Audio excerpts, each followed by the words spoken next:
Hello everyone. Today we will be continuing with our second chapter of macroeconomics, that is basic concepts of macroeconomics. Today we will study about the categories into which goods and services can be divided on the basis of their use. So there are two main categories of goods. The first one is final goods and the second one is intermediate goods. सो ये जो categorisation होता है goods का, this is on the basis of the end use of the goods, मतलब आखिरी में उसका use कैसे किया जा रहा है उसके बेसिस पर उनको कैटेगराइज किया जाता है. तो अब हम बात करते हैं फाइनल गुड्स की. तो ये वो गुड्स होते हैं जिनको फाइनली कंज्यूम कर लिया जाता है, कंजम्पशन के लिए ये यूज होते हैं. कौन इनको कंज्यूम करते हैं? House holds, normal people. Okay, इनको फर्दर रीसेल नहीं किया जाता है, इनको बेचा नहीं जाता है आगे, या फिर इन पे कुछ प्रोसेस नहीं किया जाता है, कोई चेंज नहीं लाया जाता है, कोई प्रोडक्शन एक्टिविटी नहीं इनके ऊपर की जाती है. वो गुड्स होते हैं हमारे फाइनल गुड्स. और वो गुड्स जिनको हम रीसेल करने के पर्पज से खरीदते हैं या फिर जिन पर हम फर्दर प्रोडक्शन एक्टिविटीज करना चाहते हैं, वो होते हैं हमारे इंटरमीडिएट गुड्स. ओके, तो कैसे कंजम्पशन होगा उनका और उनका यूज, एंड यूज कैसा हो रहा है, उसके बेसिस पे हम डिवाइड करते हैं फाइनल गुड्स में और इंटरमीडिएट गुड्स में. ओके, तो सपोज मैं एग्जाम्पल की हेल्प से आपको समझाती हूँ. हम मिल्क की बात करते हैं. ओके, तो मिल्क जैसे है आपका, अगर हाउस होल्ड उसको खरीद रहे हैं उसको कंज्यूम करने के लिए, तो वो आपका हो जाएगा फाइनल गुड. और वही मिल्क अगर कोई डेयरी शॉप ओनर खरीदता है वो उसको रीसेल करने के लिए, तो वो आपका हो जाएगा इंटरमीडिएट गुड. और अगर कोई स्वीट शॉप ओनर है वो उस मिल्क को खरीद रहा है जिसको यूज करके वो स्वीट्स वगैरह बना करके मार्केट में सेल कर सके, तो फिर से उस पर कोई यहाँ पे प्रोडक्शन एक्टिविटी की जा रही है उस पर, तो इस वजह से वो इंटरमीडिएट गुड्स में आएगा. तो मिल्क वही है, but on the basis of its use it can be categorised into final goods और इंटरमीडिएट गुड्स. तो जहां पर डेयरी शॉप ओनर उसको रीसेल करने के पर्पज से खरीद रहा है वहां पर भी वो इंटरमीडिएट गुड हो जाएगा. और जहां पर उसको स्वीट शॉप ओनर उसकी स्वीट्स बनाने के लिए उसको परचेज कर रहा है, तो वहां पर भी वो इंटरमीडिएट गुड्स होगा. और जहां पर इसको सिंपली कंज्यूम करने के लिए परचेज किया जा रहा है, there it will be the final good. Okay, तो इसमें नो वैल्यू एडिशन, मतलब कि इसमें कोई फर्दर एक्टिविटी, प्रोडक्शन एक्टिविटी नहीं किया जाता है, इसमें कोई वैल्यू ऐड नहीं किया जाता है, इसमें कोई प्रोसेसिंग नहीं की जाती है, कोई चेंज नहीं लाया जाता है. तो इस वजह से यहाँ पे कोई वैल्यू एडिशन नहीं होता है फाइनल गुड्स में. और जो इंटरमीडिएट गुड्स होते हैं उनमें वैल्यू एडिशन होता है, मतलब उनमें कुछ प्रोसेसिंग की जाएगी, कुछ प्रोडक्शन एक्टिविटी उस पर की जाती है, तो इस वजह से उसमें वैल्यू एडिशन होता है. वैल्यू एडिशन का मतलब बेसिकली उसमें कुछ चेंज लाया जाता है. Okay, the third point is included in both national income and domestic income.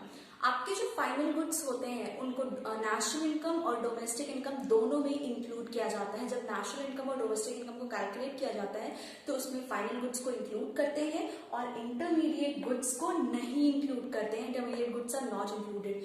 The reason is क्योंकि आप जब इंटरमीडिएट गुड्स का यूज करके आप कोई फाइनल गुड बनाते हो या उनको रीसेल करोगे, तो वो जो फाइनल गुड होता है हम उसको तो कैलकुलेट करेंगे ही. तो अगर हम इंटरमीडिएट गुड को भी उसमें इंक्लूड कर लेंगे, नेशनल इनकम में या डोमेस्टिक इनकम में उसको इंक्लूड करेंगे, उसको कैलकुलेट करेंगे, तो वो डबल काउंटिंग हो जाएगा. मतलब एक बार इंटरमीडिएट गुड्स की तरह और दूसरी बार उसको फाइनल गुड्स की तरह.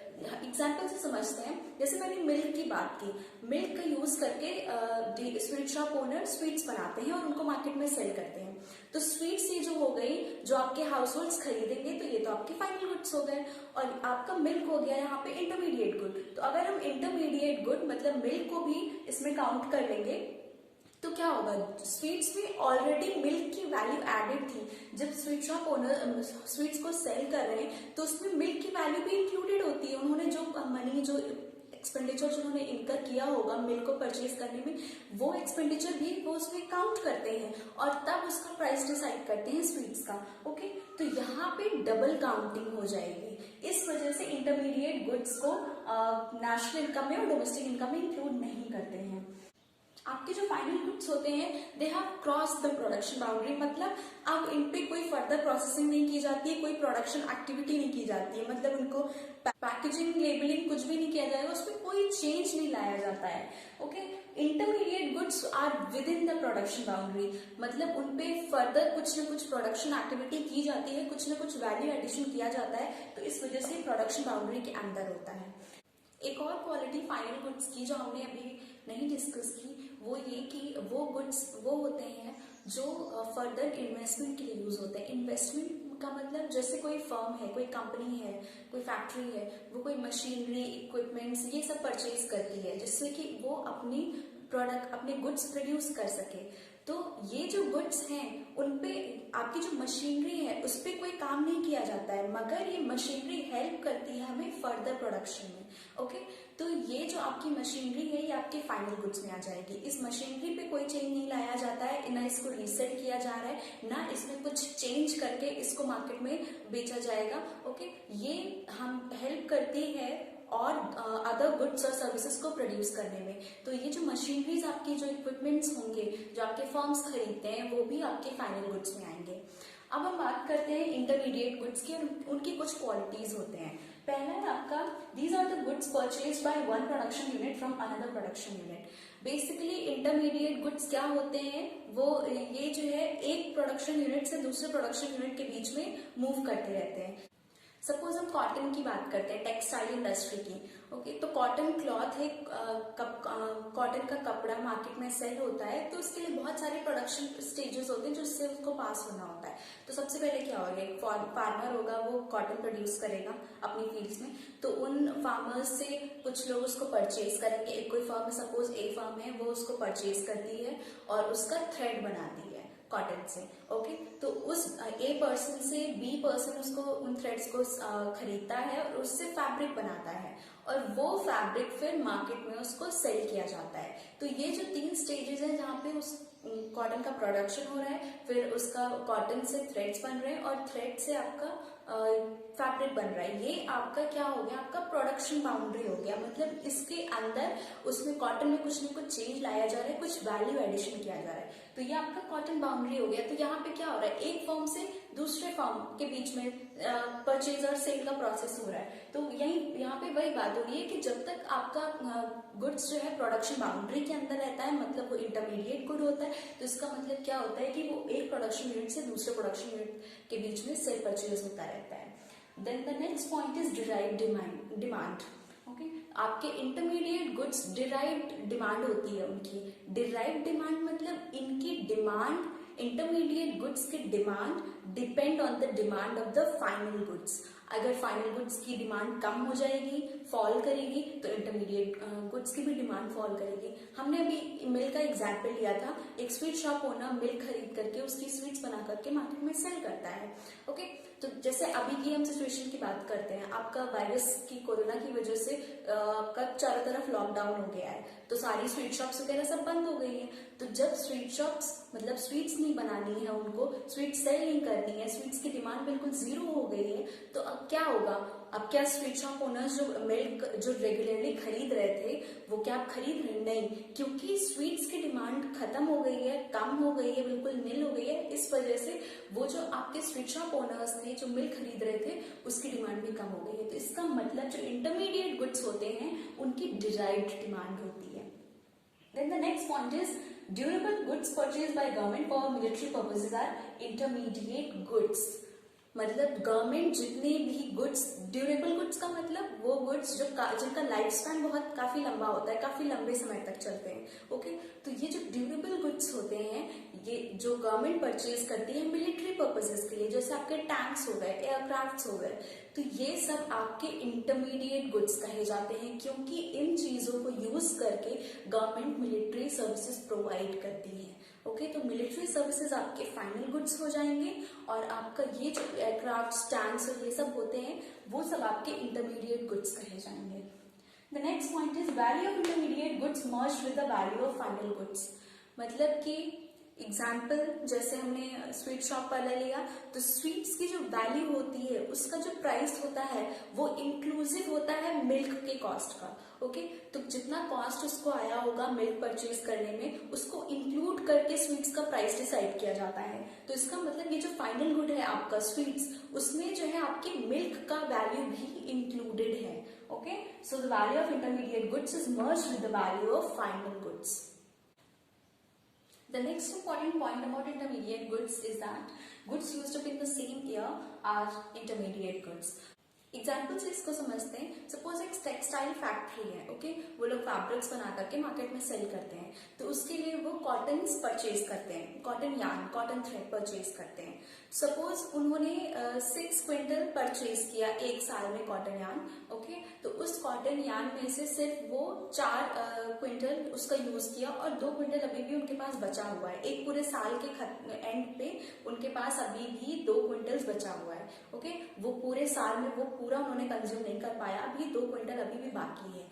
तो ये जो आपका 4 क्विंटल यूज हुआ वो आपका इंटरमीडिएट गुड कहा जाएगा, और जो साल के खत्म होने पर उनके पास रिमेनिंग है, अभी भी स्टॉक में है, वो 2 क्विंटल्स आपके फाइनल गुड में उसको काउंट किया जाएगा। ओके, तो जो 4 क्विंटल्स आपके यूज हुए they will be the intermediate goods, और जो 2 क्विंटल अभी भी रिमेनिंग है और इन द स्टॉक या फिर एक्सेस कहे जाएंगे, वो आपके फाइनल गुड्स कहे जाएंगे। तो जो विद इन 1 ईयर के पीरियड में यूज हो जाते हैं वो इंटरमीडिएट गुड्स होंगे, जो विद इन 1 ईयर नहीं यूज हो पाते हैं तो वो आपका हो जाएगा फाइनल गुड। फाइनल गुड्स का यूज किस पर्पज से हो रहा है, या तो उनका यूज कंजम्पशन के लिए हो रहा है या फिर फर्दर इन्वेस्टमेंट के लिए हो रहा है, इसके बेसिस पर फाइनल गुड्स को डिवाइड किया जाता है 2 कैटेगरीज में। एक होता है आपका consumption goods and the second one is capital goods.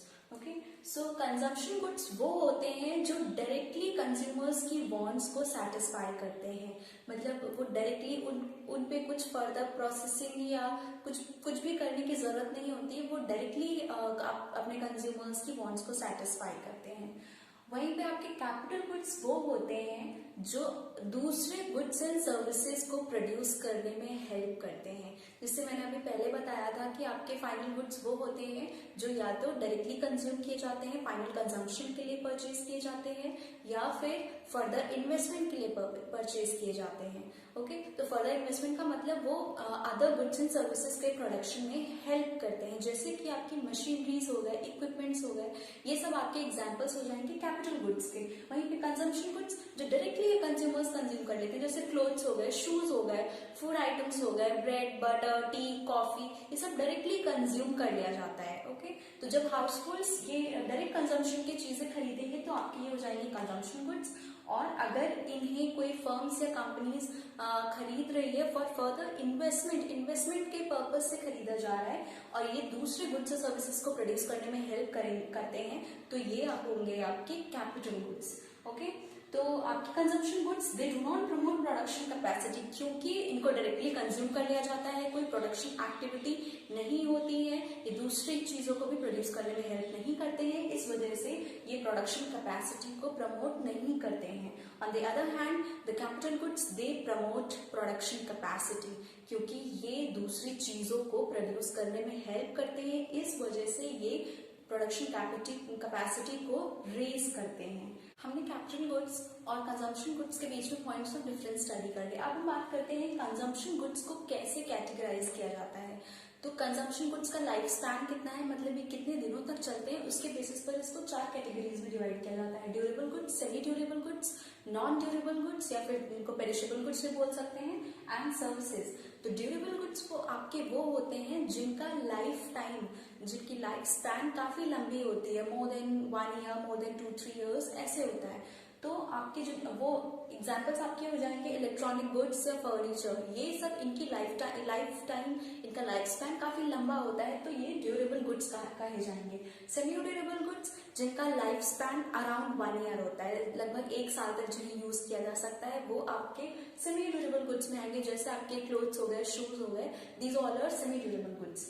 अब बात करते हैं नॉन ड्यूरेबल या फिर पेरिशेबल गुड्स, मतलब जो बहुत जल्दी खराब हो जाते हैं, या इनको सिंगल यूज गुड्स भी कहा जा सकता है, मतलब इनको सिर्फ एक बार यूज किया जा सकता है, उसके बाद दोबारा यूज नहीं किया जा सकता। आपके जो durable goods, semi durable goods थे, इनको बार बार यूज किया जा सकता है। नॉन ड्यूरेबल और पेरिशेबल गुड्स को बार बार नहीं यूज किया जा सकता। आपके एग्जाम्पल्स हो गए milk, bread, vegetables, okay, food grains, इनको आपने एक बार यूज किया, ये खत्म हो गए, बार बार इनको यूज नहीं किया जा सकता। प्लस इनका लाइफ स्पैन बहुत कम होता है। ओके, मिल्क ज्यादा दिनों तक नहीं चलेगा, खराब हो जाएगा। ब्रेड आपका ज्यादा दिनों तक नहीं चलेगा, खराब हो जाएगा। So all these are perishable goods और non durable goods. And the fourth one is services. Services जैसे कि आपके services of teachers, doctors et cetera, मतलब ये ऐसे गुड्स होते हैं जिनको हम देख नहीं सकते, जिनको हम टच नहीं कर सकते। ओके, इनटैंजिबल गुड्स हैं ये। ओके, इनको हम देख नहीं सकते, टच नहीं कर सकते, मगर ये हमारी नीड्स को, हमारी वांट्स को, कंज्यूमर्स की वांट्स को सेटिस्फाई करते हैं। जैसे आप जब डॉक्टर के पास जाते हैं तो वो आपका जो इलाज कर रहा है, उस इलाज को आप देख नहीं सकते, आप उसको टच नहीं कर सकते, मगर हाँ आपकी बीमारी ठीक हो जाती है। ओके, आप क्योर हो जाते हो। अब यहाँ पे आपकी वांट्स जो थी, जो आपको जिस वजह से आप डॉक्टर के पास गए थे, वो आपकी वांट सेटिस्फाई हो गई। ओके, तो आपकी सर्विसेज भी गुड्स में काउंट की जाएंगी, कंजम्पशन गुड्स में, बट दे आर इंटैंजिबल और उनको देखा नहीं या टच नहीं किया जा सकता है। अब हम बात करते हैं कैपिटल गुड्स के कुछ और कैरेक्टरिस्टिक्स की। तो पहला है आपका life time of several years. आपके जो कैपिटल गुड्स होते हैं, इनकी जो एक्सपेक्टेड लाइफ टाइम होता है वो काफी लंबा होता है, काफी सालों का इनका एक्सपेक्टेड लाइफ टाइम होता है। इनको फ्यूचर में यूज किया जाता है for production processes. Okay, so the next point is they do not lose their identity in production process. आपकी, जैसे मैंने पहले बताया था, कैपिटल गुड्स वो होते हैं जिनकी हेल्प से हम दूसरे गुड्स और सर्विसेज को प्रोड्यूस करते हैं, जैसे आपकी मशीनरीज, इक्विपमेंट्स, प्लांट्स, ये सब। ओके, तो ये जो आपकी मशीनरीज हैं वो अपना नेचर, इनकी जो आइडेंटिटी, इनकी क्वालिटीज होती हैं, उसको नहीं लूज करती हैं during the production process. The next point is they need repairs और रिप्लेसमेंट्स। जब इनका बार बार यूज किया जाता है प्रोडक्शन एक्टिविटीज के लिए, दूसरे गुड्स और सर्विसेज को प्रोड्यूस करने के लिए, तो इनमें कुछ डेप्रिसिएशन होता है, मतलब कुछ इनमें खराबी आती है, इनके वैल्यू में कुछ कमी आती है, तो उस वजह से इनको रिपेयर्स और रिप्लेसमेंट्स की जरूरत होती है। The next point is they have derived demand. मतलब इनकी डिमांड कितनी है, that depends upon those goods and services जिनका प्रोडक्शन में ये हेल्प करते हैं। जैसे कि आपकी वीविंग मशीन होती है, आप टेक्सटाइल इंडस्ट्री में कपड़ा बुनने की जो मशीन होती है, ओके, तो वो जो मशीन है उसकी डिमांड डिपेंड करेगी कि कपड़े की मार्केट में डिमांड कितनी है। अगर कपड़ों की डिमांड कम हो जाएगी मार्केट में तो क्या होगा, ये जो मशीन है उनकी डिमांड भी कम हो जाएगी। तो आपके जो कैपिटल गुड्स होते हैं इनकी भी डिराइव्ड डिमांड होती है, इनकी खुद की इंडिविजुअल इंडिपेंडेंट डिमांड नहीं होती है। इनकी डिमांड डिपेंड करती है उन गुड्स और सर्विसेज को जिनकी हेल्प करते हैं ये प्रोडक्शन में। Okay, they do not include single use producer goods. अब हम पहले बात करते हैं कि प्रोड्यूसर गुड्स क्या होते हैं। प्रोड्यूसर गुड्स वो गुड्स होते हैं जिनको फर्म्स और प्रोड्यूसर्स यूज करते हैं और नए गुड्स और सर्विसेज प्रोड्यूस करते हैं।